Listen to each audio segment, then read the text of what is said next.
अस्सलाम वालेकुम students, welcome to my YouTube channel. बेटा आज हम लोग फर्स्ट ईयर का चैप्टर नंबर 1 टॉपिक 1.7 डिस्कस करेंगे, जिसका नाम है assessment of total uncertainties in any measurement. Last lecture में हमने अनसर्टेनिटीज़ की टाइप्स को डिस्कस किया था। दो तरह की टाइप्स होती हैं, एब्सोल्यूट अनसर्टेनिटी, फ्रैक्शनल अनसर्टेनिटी, जिसमें आपने एक परसेंटेज फ्रैक्शनल अनसर्टेनिटी पढ़ी थी। अगर आपको पॉइंट समझ नहीं आए हैं या आपने नहीं पढ़े हैं तो आप पहले प्रीवियस लेक्चर देखें, वहां पे आपको एब्सोल्यूट और फ्रैक्शनल अनसर्टेनिटी के बारे में कंप्लीट गाइडेंस मिल जाएगी। ठीक है, अब हम जब भी कोई फिजिकल एक्सपेरिमेंट परफॉर्म करते हैं तो हम दो तरह के या मल्टीपल्स काम करते हैं, जिनमें एडिशन भी होती है, जिनमें सब्ट्रैक्शन भी होती है, जिनमें मल्टीप्लिकेशन भी होती है, जिनमें डिवीजन भी होती है, जिनमें पावर फैक्टर्स भी आ सकते हैं, जिनमें हम एवरेज वैल्यूज भी निकालते हैं, जिनमें हम टाइम एक्सपेरिमेंट्स भी परफॉर्म करते हैं। अब इन सब के अंदर अनसर्टेनिटीज के क्या रूल्स होंगे, हम उनको ऑब्जर्व करेंगे। तो याद रखिएगा, एडिशन और सब्ट्रैक्शन के लिए एक ही रूल है, जिसमें आप कह सकते हैं कि आपने क्या करना होगा कि एब्सोल्यूट अनसर्टेनिटी को आपने ऐड करना होगा। एब्सोल्यूट अनसर्टेनिटी आर एडिड, कि एब्सोल्यूट अनसर्टेनिटी को ऐड करना है। अब एब्सोल्यूट अनसर्टेनिटी थी क्या? एब्सोल्यूट अनसर्टेनिटी असल में किसी भी डिवाइस का जो लीस्ट काउंट होता है उसे ही आप एब्सोल्यूट अनसर्टेनिटी कहते हैं। अब एग्जांपल देखिएगा, यहां पे x1 गिवन है 10.5, x2 गिवन 26.5, ये इनकी मेजर्ड वैल्यूज हैं और ये इनके जो साथ लिखे होते हैं ये इनके लीस्ट काउंट होते हैं। ठीक है, अब याद रखना है एडिशन करें या सब्ट्रैक्शन करें, वो इंप्लीमेंट करना आपने मेजर्ड वैल्यू पे। जिस तरह यहां पे x2 माइनस x1 किया है तो x2 में से x1 को माइनस किया है तो वो मेजर्ड वैल्यू को माइनस कर दिया, आंसर क्या आ गया 16.3।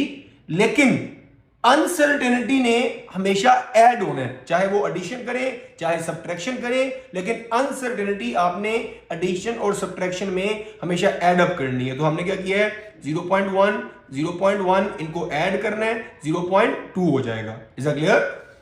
Second point, for multiplication and division, के मल्टीप्लाई करते हुए क्या करना है और डिवाइड करते हुए क्या करना है, तो उसके लिए आपने इस्तेमाल करनी है बेटा परसेंटेज अनसर्टेनिटी।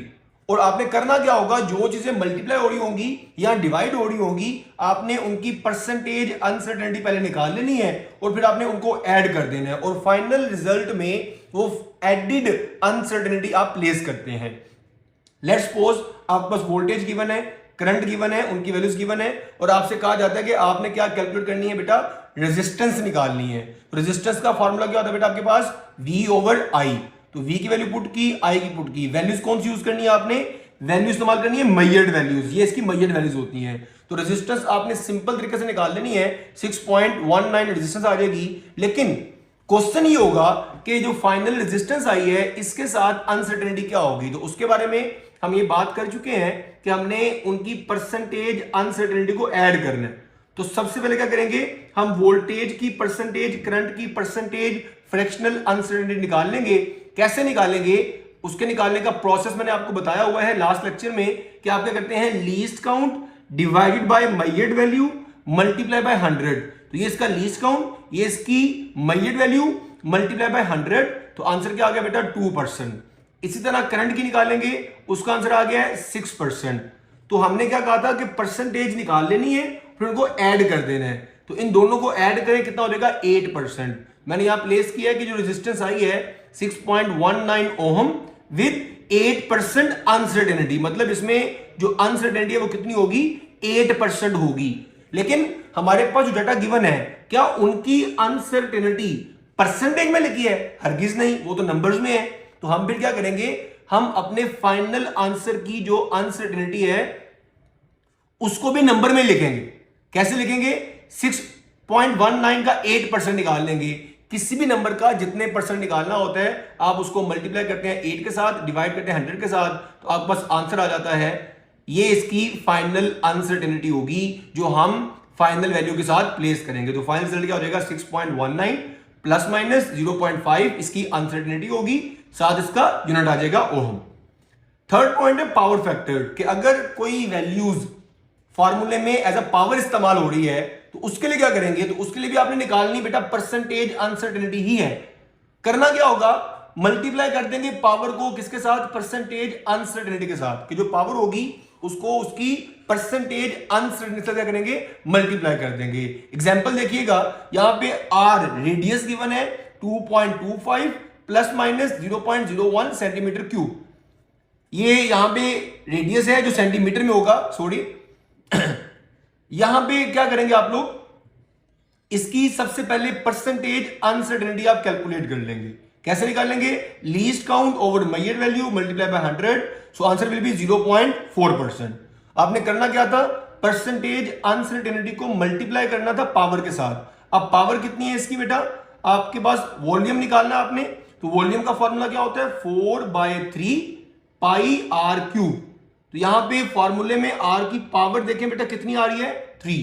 तो आपने करना क्या था, परसेंटेज अनसर्टेनिटी को पावर से मल्टीप्लाई कर देना था। तो परसेंटेज कितनी आई है, 0.4%। तो मैंने टोटल अनसर्टेनिटी निकालनी है, उसमें क्या होगा कि जो उसकी फ्रैक्शनल अनसर्टेनिटी है परसेंटेज में, उसको पावर से मल्टीप्लाई कर देना है। तो आंसर कितना आ गया, 1.2%। इसका मतलब आप सिंपल पहले वॉल्यूम निकाल लिया आपने, मेजर वैल्यू को इस्तेमाल करते हुए हुआ है 47.7। इसके साथ अब अनसर्टेनिटी कितनी होगी, वो होगी 1.2%। कैसी आई है मैंने आपको बता दिया, ठीक है। अब इधर भी आंसर देखें, डाटा जो गिवन है वो परसेंटेज में तो नहीं है, इसका मतलब आपने अपने आंसर को भी परसेंटेज में नहीं लिखना, आपने उसका नंबर निकाला। जैसे यहां पे किया था आपने 8% आपने 6.19 का कैलकुलेट किया था। ऐसे ही यहां पे 1.2% किसका, वॉल्यूम का 47.7 का कैलकुलेट करेंगे। कैसे करते हैं, आप वैल्यू को मल्टीप्लाई करते हैं 1.2, डिवाइड करते हैं 100 के साथ, आंसर आ जाएगा, ये इसकी क्या होगी, अनसर्टेनिटी। तो फाइनल रिजल्ट बेटा हमारे पास क्या हो जाएगा, 47.7 प्लस माइनस 0.6 सेंटीमीटर क्यूब, ये इसकी फाइनल अनसर्टेनिटी आ जाएगी। सेकेंड लास्ट पॉइंट है फॉर एवरेज प्रॉब्लम, कि जब हम किसी भी नंबर्स की एवरेज निकालते हैं, फिजिकल एक्सपेरिमेंट में हमें बाजुकात कुछ चीजों की एवरेज भी निकालनी पड़ती है। तो लेट्स सपोज हमारे पास ये डाटा गिवन है 1.20, 1.22, 1.23, 1.19।